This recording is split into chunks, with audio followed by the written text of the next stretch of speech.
I'm Millie Weaver, and you're watching the Millennial Millie Show. Well, Liz Cheney will get her day of reckoning today as the primary in Wyoming. The Republican primary kicks off. But before we go to that, let's talk about what's currently trending and going viral on Twitter. Well, the Democrats are pushing the hashtag Biden delivers again on Twitter, which is probably mostly being pushed by bots, or it's being pushed by a bunch of delusional people that clearly are in denial. Okay, so Biden delivers what again? What does Biden deliver? Please remind me. This is one of the memes that they're making going viral right now, and it says, President Biden's big wins: the Inflation Reduction Act, the CHIPS Act, the PACT Act, bipartisan gun law, killed Al-Qaeda leader. Oh, what about all those people they left behind in Al-Qaeda or Afghanistan? Yeah, what about the people they left behind in Afghanistan and the billions of dollars of U.S. military weapons he left behind to give to Al-Qaeda?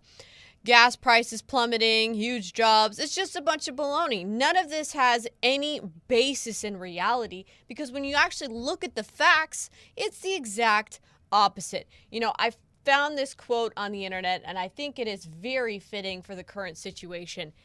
This is a Turkish proverb.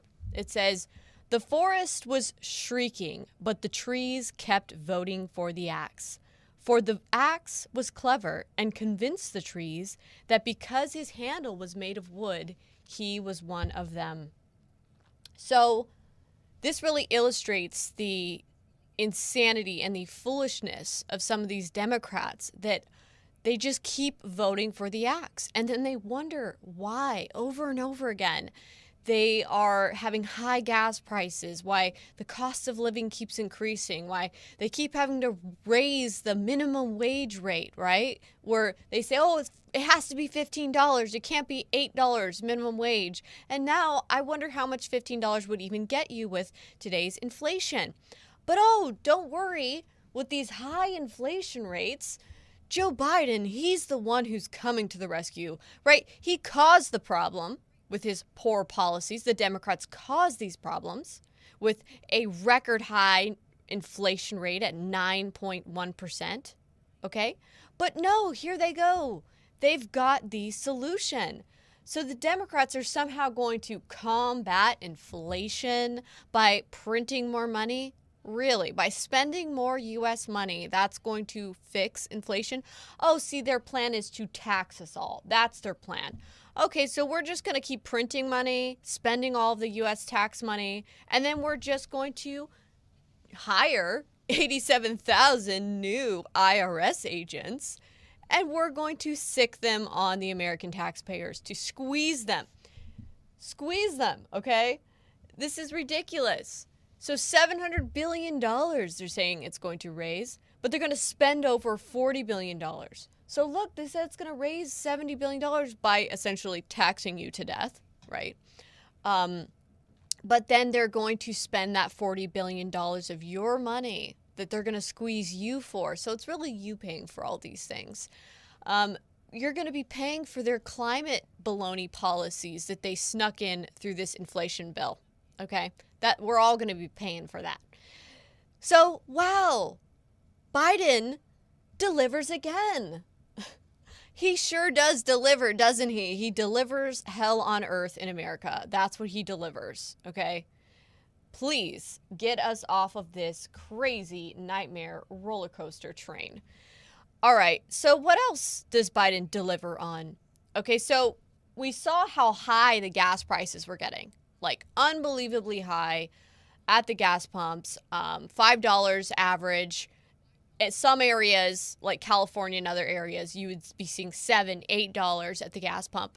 I mean, these are prices that we haven't really seen for, ever. And this is something you would typically see in other European nations, but you don't typically see that in the United States. Why? Because they don't want us to have independent energy, right? The Biden administration, they don't want us to have energy independence. They just want us to be reliant on all these other places for oil and gas. In fact, they say, just like Marie Antoinette, when They came to her saying, Marie Antoinette, your people are starving. They have no bread to eat. She said, oh, well, then let them eat cake. And in this case, Joe Biden, he is the Marie Antoinette, and his people came to him and said, Joe Biden, the people, they can't afford the gas prices.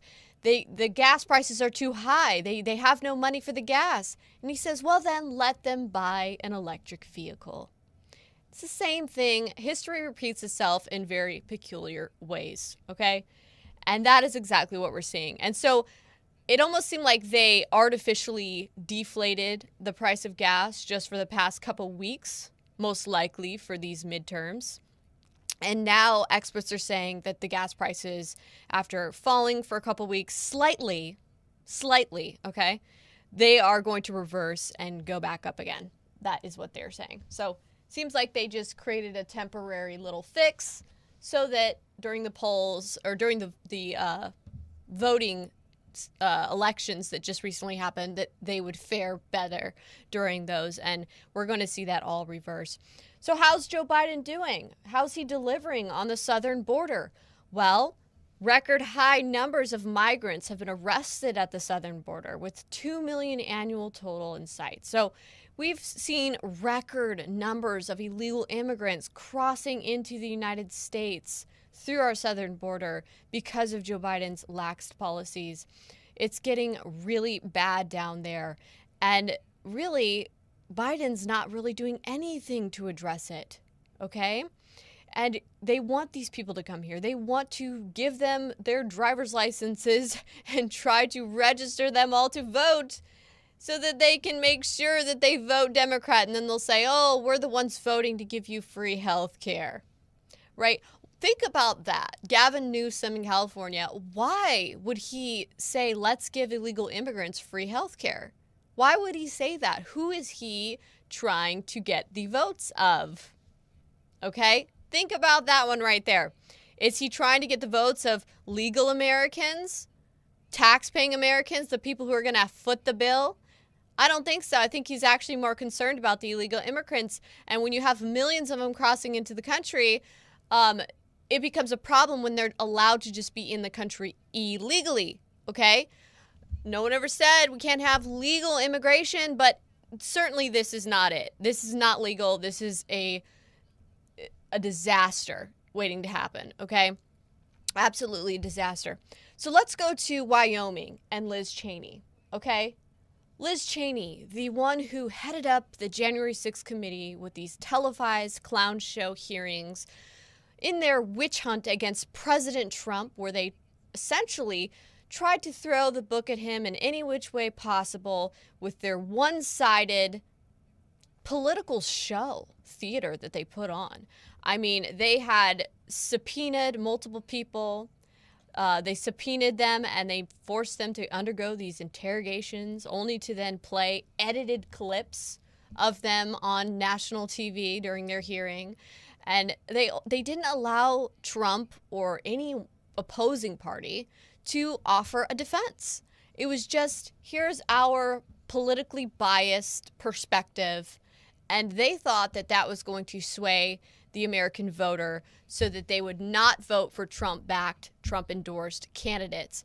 Well, they couldn't have been more wrong. Many of the people that Trump endorsed won. I mean, overwhelmingly, his record was really good for who he endorsed, seeing them through and making sure that they won.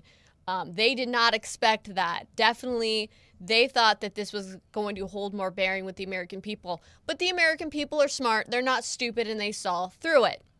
So now Liz Cheney is meeting her day of reckoning. Today is Liz Cheney's day of reckoning. So Liz Cheney had raked in nearly $1 million from the Texas establishment. So that's the Bushes, Karl Rove, you know, the never-Trumper army that plotted against Trump for the entire time he was president. But she really raised about $15 million for her race against the Harriet Hagman of Wyoming. So apparently Liz Cheney, who's a Republican, Harriet Hagman is who's running against Liz Cheney. And Harriet Hagman has been endorsed by President Trump. She has gotten great endorsements by other leading Republicans as well. And so Liz Cheney is obviously terrified right now because Harriet Hagman has been doing really good in the polls. All the polls are indicating that she has like a 95 and above % of winning.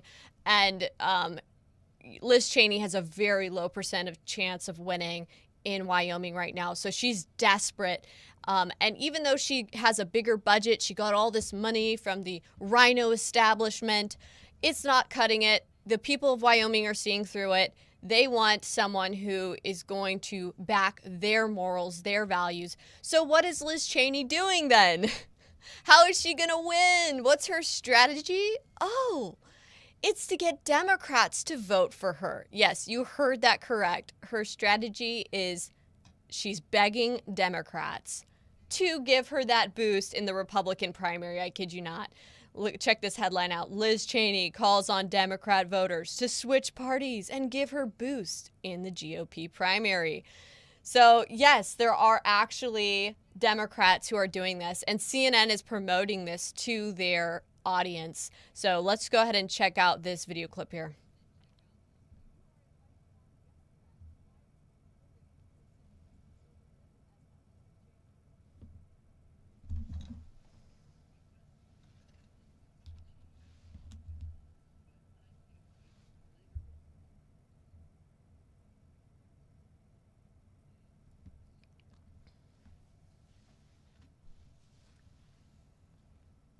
Donald Trump lost the election and yet tried with lies and manipulation to stay in office anyway.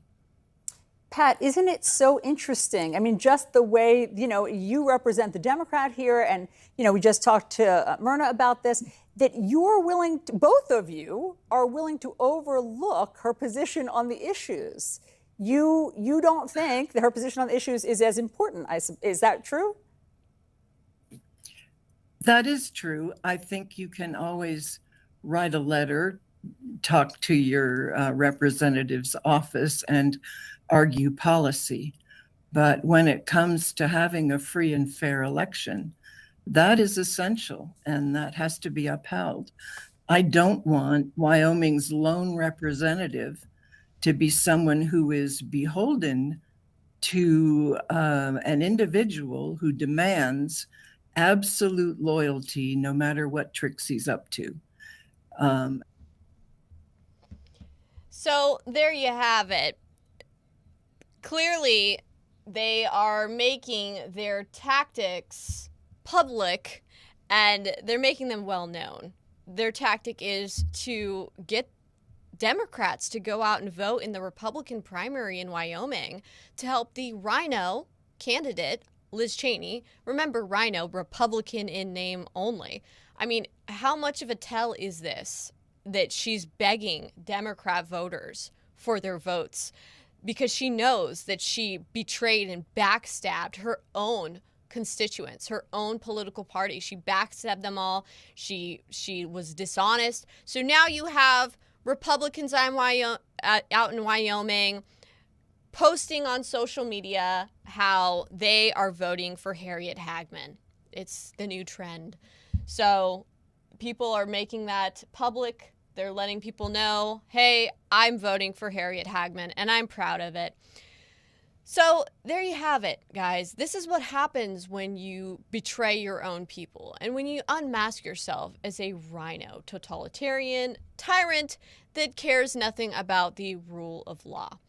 So now let's talk a little bit about the ongoing incident where President Trump's home at Mar-a-Lago was raided by the FBI in a abuse of power and overreach by our justice system. So now President Trump has called for the release of the affidavit that allowed for this raid on his home at Mar-a-Lago. And the U.S. Department of Justice has asked the judge not to release the affidavit that gave the FBI probable cause to search Donald Trump's home at Mar-a-Lago. So why? What's the big deal? Why won't they let it? Well, they're saying, oh, this could, it could undermine our investigation and it could release and let people know the scope of our investigation. Well, what is the scope? What does this all entail? Now, they're claiming that they took 20 boxes of documents and materials from Trump's home at Mar-a-Lago. They're saying that there was classified information in there, several documents running from secret classification to top secret, and then some just confidential materials. Trump has also claimed that not only did they take any other documents, but they took attorney-client privilege documents. They took documents of a personal matter. They took documents pertaining to executive privilege. So they violated his rights in that way. But here's the other interesting thing here. So Trump has been arguing that, in fact, the documents in question were declassified, citing a standing order the former president had while in office that deemed sensitive documents declassified the moment he removed them from the White House. So Trump is actually citing this order, essentially, that he declassified these documents. So they're going to have a hard time pushing to try to get some kind of criminal charges on him when he preemptively did that. And this isn't something that just Trump has done. This is something that there kind of already was a precedent set for this in other cases. And so this is why this is key here. It says that, let me see if I can find it. There have been other cases where other presidents have done this before, and essentially, if they are trying to go this route, it's probably not going to fare well and go in their favor very well. So we'll just have to see how all of this plays out.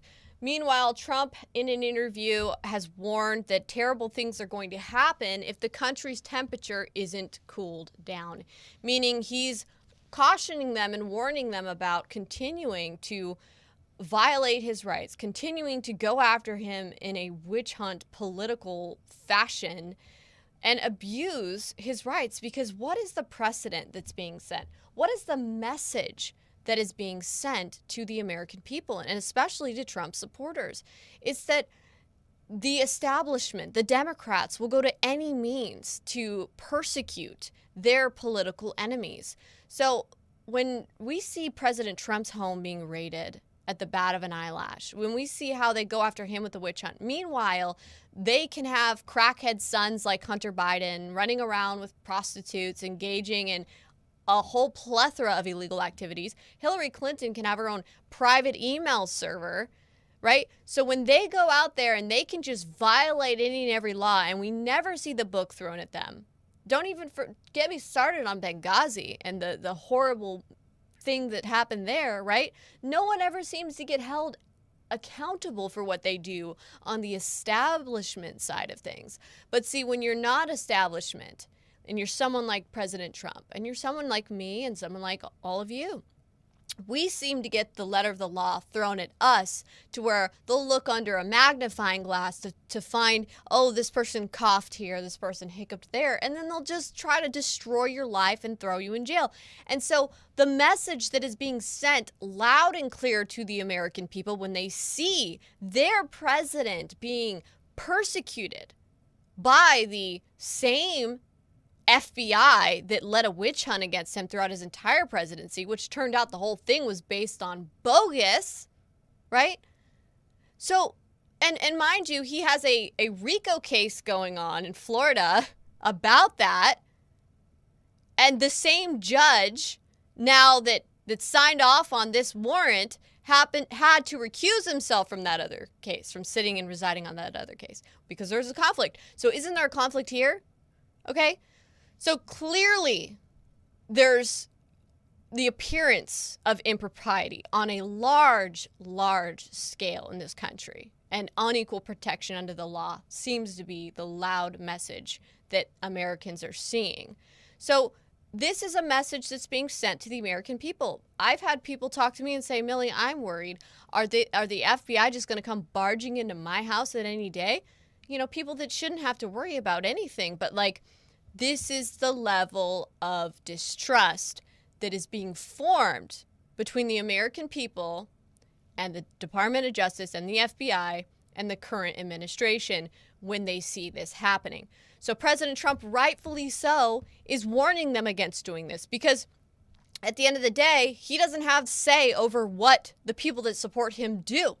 He doesn't, right? Like, people can go off and do whatever they want. And he's saying, hey, let's cool things down. Let's not try to provoke people. But see, that's exactly what the establishment wants.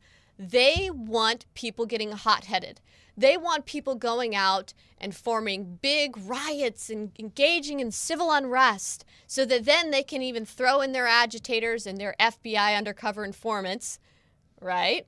Their undercover FBI agents. So they can throw them in the mix, get things going in a very bad way. So all of that can be blamed on the Trump supporters and Trump himself. So this is what they want. I'm saying, don't give them what they want.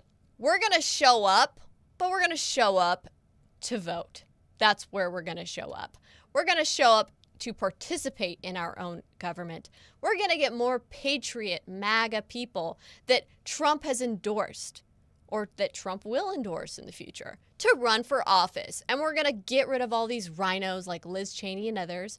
And we're going to take back control of our own government. We, the people, are going to show up in that way. And we're not going to give them what they want with rioting and civil unrest.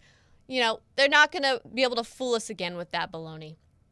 So now, of course, they're saying Trump's trying to incite people by saying this. This is actually him inciting people. You know, he's threatening us. You know, Trump derangement syndrome. He's threatening me. Okay. It's insane. It's absurdity. Now let's look at the Biden family and what they're up to and their antics and what's going on with them. So Jill Biden, who we all know has been a vaccine advocate, has been tested positive for COVID-19. So the Biden family, who were all super, super pro-vaccine, she even went on a vaccine advocacy tour. She's tested positive for COVID-19. She began to develop cold-like symptoms, and then she was tested, and of course, she tested positive, which her husband had tested positive just a couple weeks prior.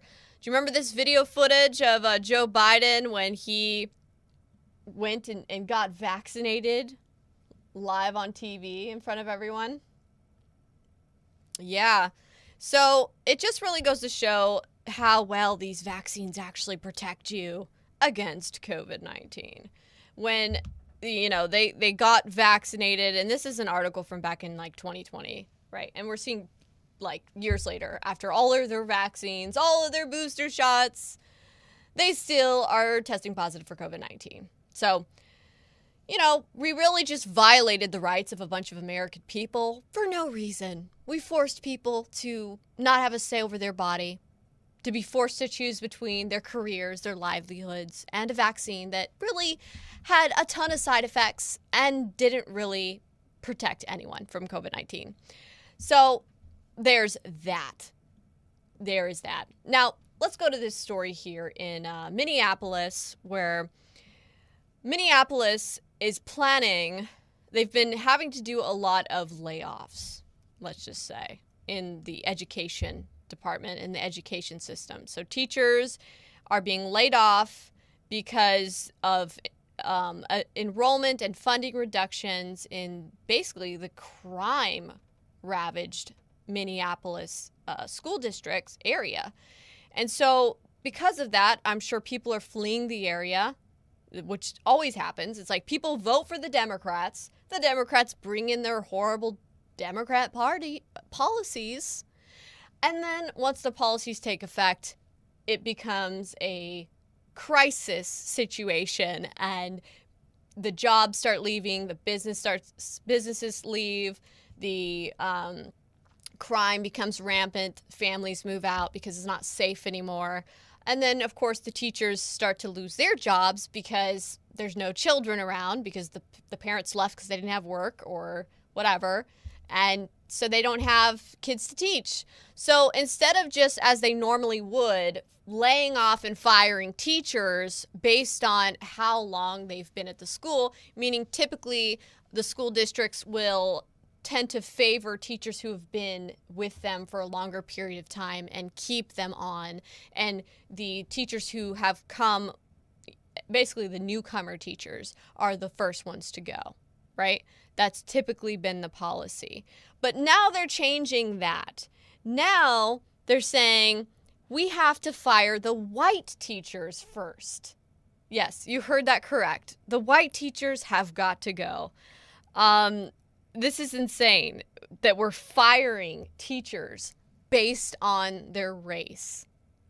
I mean, I don't think this is a precedent we want to set. I think this is a very bad precedent that we can fire people based on their race. This is disturbing. Fire someone based on anything else. Fire them based on they aren't performing well as a teacher. The kids aren't performing well in their class. Fire them based on, okay, the teachers are showing up late every day or something. Fire them based on, keeping the senior teachers and getting rid of the newer comer teachers. But to fire them based on the color of their skin, it's a scary thing that we're seeing in this day and age. So it says, if accessing a teacher who is a member of a population underrepresented among licensed teachers in the site, the district shall access the next least senior teacher who is not a member of an underrepresented population. So they're saying, we're going to keep someone based on the color of their skin, and then we're going to fire someone based on the color of their skin. This is disturbing, okay? This is not the America that we all want. And of course, the schools would think this way because many of these schools teach critical race theory. Many of them teach SJW progressive ideologies and indoctrinate that upon their students. What message is that sending to the students who see, oh, my teachers had to be fired, so those teachers couldn't stay because they were white? Or, what message is that sending? And if these are the people and these are their ideologies and the way they think, and then they're the ones teaching up and educating the next generations of voters in this country, the next generations of adults who are going to be representatives and take the custodial responsibility of running our country, this is a scary, scary, sad day. And this is why so many people are moving their kids to homeschool or to other schooling options. Many people are moving their kids to charter schools or online schools or something else where they can actually have more of a direct role in their child's education to ensure that they're not being indoctrinated with progressive ideologies that are divisive, that are racist in nature, and that are going to actually harm the mentality and the mental health of their own kids. So obviously, you've had parents come out. Parents have come and spoken at school boards because they don't like these policies being indoctrinated and pushed on the youth. But then, of course, the FBI wants to come out and label them all as terrorists because that's just the state of the nation right now. All right, guys. Well, I'll keep you updated. Remember to check back in for the next episode of the Millennial Millie Show. I'm Millie Weaver, signing off.